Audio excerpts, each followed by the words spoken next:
और दोस्तों, कैसे हैं आप सभी लोग। उम्मीद करता हूं आप सभी लोग अच्छे होंगे, बहुत अच्छे होंगे और अपनी पढ़ाई अच्छे से कर रहे होंगे और साथ ही उन टॉपिक को जिनको आपने पढ़ा है उनको अच्छी तरह से आप रिवाइज भी कर रहे होंगे।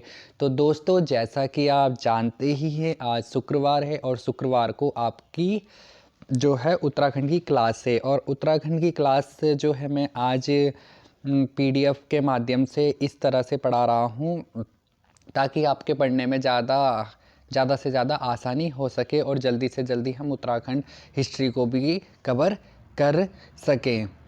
क्योंकि दोस्तों, मैं जो है वीडियो आपके जो क्लास देता था तो वो इस फेस पे आपको लिखने में थोड़ा दिक्कत होती थी, तो इसलिए मैंने सोचा कि आपको इस तरह से मैं क्लास दूं और आप इस क्लास में जो भी हमें नोट्स हैं इनको आपको समझाऊं, आपके साथ ये नोट्स शेयर करूं और आपको जो है ये नोट्स समझ में आए और आप इसको स्क्रीनशॉट लेकर भी नोट कर सकते हैं और पढ़ भी सकते हैं। तो चलते हैं आज की क्लास की।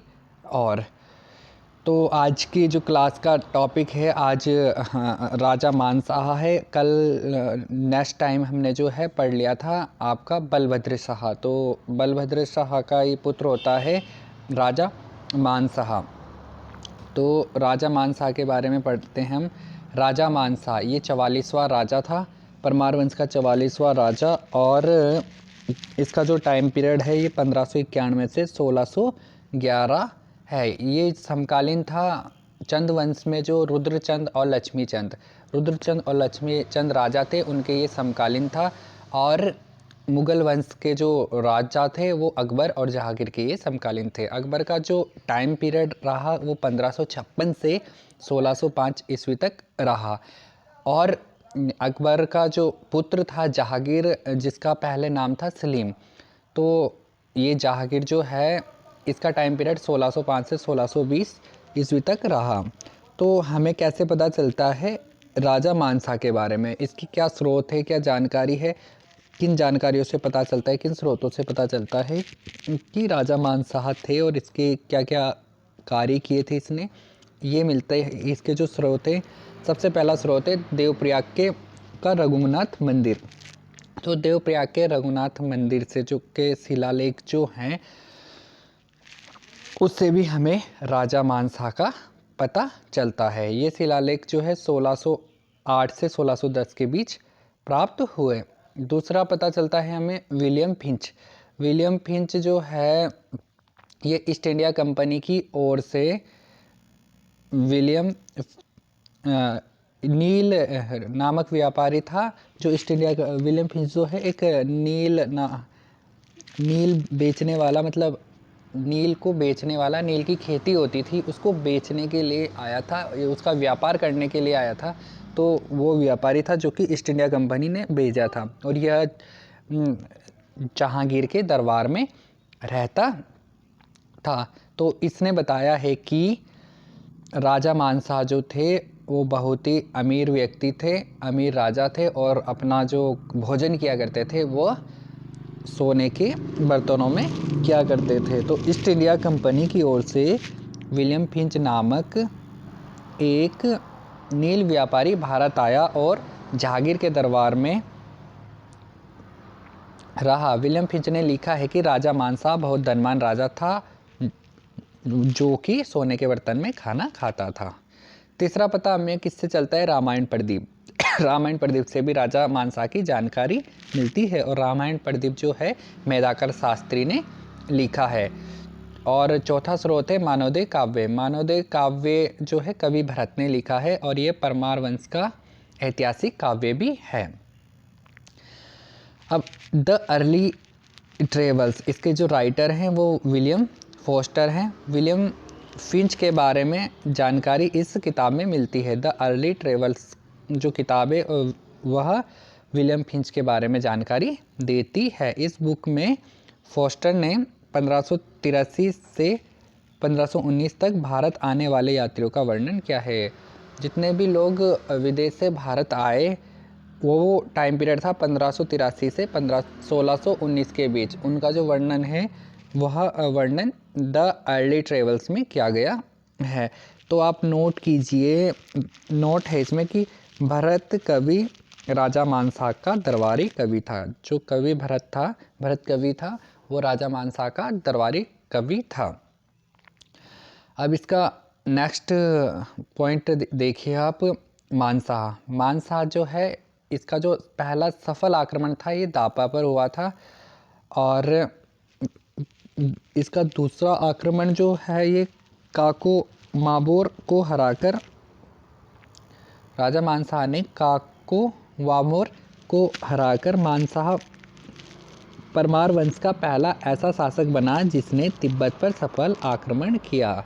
इसने तिब्बत के जो है काकोमावोर पर आक्रमण किया और काकोमावोर के शासक को हरा दिया और वहाँ पर जो है उन्हें अपना अधीन कर लिया। काकोमावोर ने वार्षिक कर देना मंजूर किया और मानसाहा को चोसिंग्या मेड़ा प्लस 1000 स्वर्ण कलश दिए, जिसे मानसाहा ने गोरीमठ को दान कर दिए। इन सभी बातों का वर्णन रामायण प्रदीप में मिलता है। तो रामायण प्रदीप के अनुसार हम कह सकते हैं कि राजा मानसाहा थे जिन्होंने दापा और काकोवा मोर पर आक्रमण किया और काकोमोर को जो है हराकर वहाँ के लोगों से चोसिंग्या मेड़ा 1000 स्वर्ण मुद्राएं ली, जो कि ये वार्षिक कर दिया करते थे। और इन मुद्राओं को क्या किया, इसने गोरीमठ को दान कर दिया।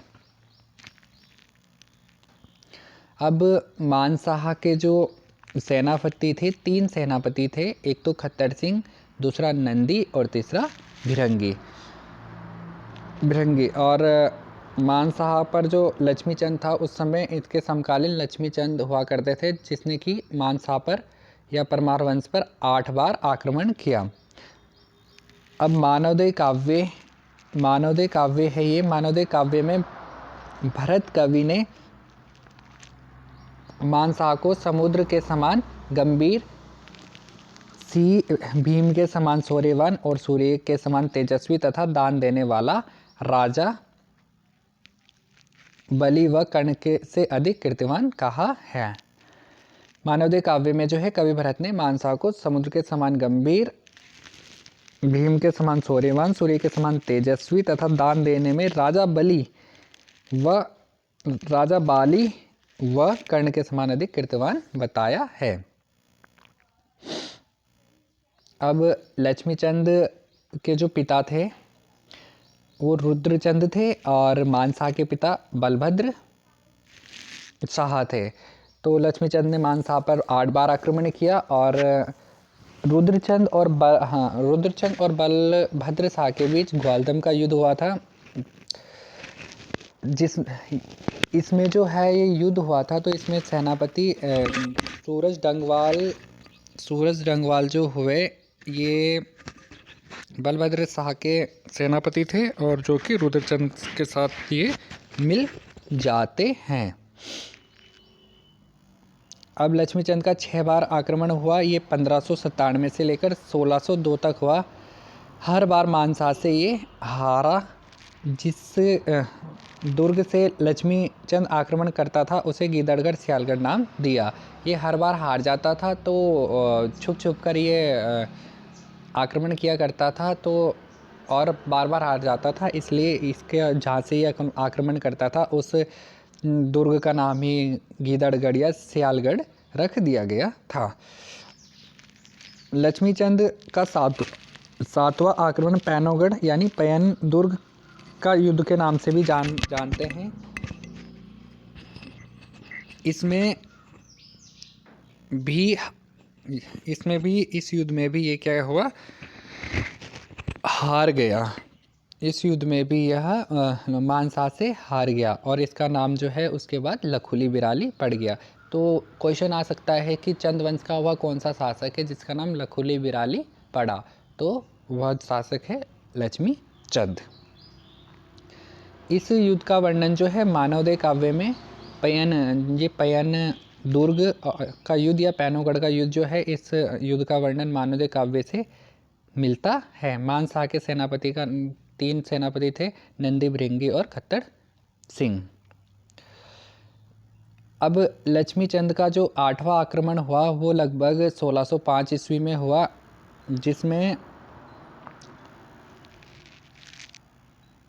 गढ़वाल में थोड़ा बहुत लूटपाट की। लक्ष्मीचंद ने गढ़वाल में थोड़ा बहुत लूटपाट की तथा मानसा के सेनापति खट्टर सिंह को मार दिया। इसी कारण कुमाऊं में खतड़वा उत्सव की शुरुआत हुई। इसने 8वां आक्रमण 1605 ईस्वी में किया और गढ़वाल पर थोड़ा बहुत इसने लूट की, और इसके बाद जो है इसका जो सेनापति था मानसा का खट्टर सिंह, इसको मार दिया और इसी खुशी में इसने किया खतड़वा उत्सव मनाया। ये खतड़वा उत्सव जो है अश्विन माह की संक्रांति को मनाया जाता है। इसका टाइम है 17 सितंबर को। 17 सितंबर को ये त्यौहार मनाया जाता है। अब भरत कवि है। भरत कवि जो है ये मानसा का राजकवि था और कुछ समय जागीर के दरबार में भी ये रहा। भरत कवि कुछ समय के लिए जागीर के दरबार में भी रहा। संस्कृत में इसने मानवदेव काव्य लिखा। मानवदेव काव्य संस्कृत में लिखा गया एक काव्य है और जो कि पंवार वंश की ऐतिहासिक काव्य है और पंवार वंश की जानकारी देता है। अब तक पंवार वंश का सबसे प्राचीन ऐतिहासिक काव्य के नाम से जाना जाता है मानवदेव काव्य। इसके रचनाकार कौन है? कवि भरत, जो कि राजा मानसा के राजकवि या दरबार कवि थे। राजा मानसा, अन्य महत्वपूर्ण फैक्ट, मानसा ने श्रीनगर के पास अलकनंदा नदी के किनारे मानपुर शहर बसाया। और दूसरा है, जीतू बगड़वाल ने अपने पुराणों में खुद को राजा मानसा का फौजदार बताया। जीतू बगड़वाल जो थे उन्होंने अपने पुराणों में खुद को राजा मानसा का फौजदार बताया। ये एक सैनिक थे। तो सेनापति बलभद्र शाह है। इनके जो पुत्र थे, 2 पुत्र हुए, मानसा और महीपति शाह। पहले मानसा और महापति शाह। मानसा का पुत्र हुआ श्याम शाह और धाम शाह। श्याम शाह का पुत्र हुआ दूलाराम शाह। इसका इस पर प्रमाण नहीं है। कहा जाता है कि श्याम शाह के जो पुत्र थे वो फिर ये पुत्र का कोई स्पष्ट प्रमाण नहीं मिला कि इसके पुत्र थे भी। किसी का मानना है इसके पुत्र थे, किसी का मानना है नहीं थे। तो इसके बाद जो है राजा श्याम शाह के बाद इसके चाचा पर आ जाता है महीपति शाह पर राज्य का सारा भार। तो ये शासक बनता है महीपति शाह। और इसकी जाने के बाद रानी कर्णावती, जिसको नाकटी रानी भी कहते हैं, तो राज्य परमार वंश का राज्य ये संभालती है। ये पृथ्वीपति शाह की संरक्षिका के रूप में भी कार्य करती है और ये पृथ्वी शाह की माँ भी होती है। तो पृथ्वी शाह के पुत्र का नाम मेहदी शाह और मेहदी शाह के पुत्र का नाम था फतेहपति शाह। तो हम इस तरह से नोट कर सकते हैं इसको कि सबसे पहले बलभद्र शाह के बाद आए मान शाह के बाद आए श्याम शाह के बाद महीपति शाह, महीपति के साथ बाद पृथ्वीपति शाह, उसके बाद मेदिनी शाह और उसके बाद फतेहपति शाह। तो आज के लिए बस इतना ही था आज के टॉपिक में। तो नेक्स्ट टॉपिक में अगले बार मिलते हैं आपसे नेक्स्ट टॉपिक में। तब तक के लिए आप अपनी पढ़ाई अच्छे से कीजिए। इन नोट्स को जो आपको मैंने प्रोवाइड किए हैं, बताए हैं, इनको आप स्क्रीनशॉट करके पढ़ सकते हैं या फिर आप नोट कर सकते हैं ताकि आपको पढ़ने में आसानी हो। तो मिलते हैं कल फिर नेक्स्ट टॉपिक के साथ। तब तक के लिए नमस्कार।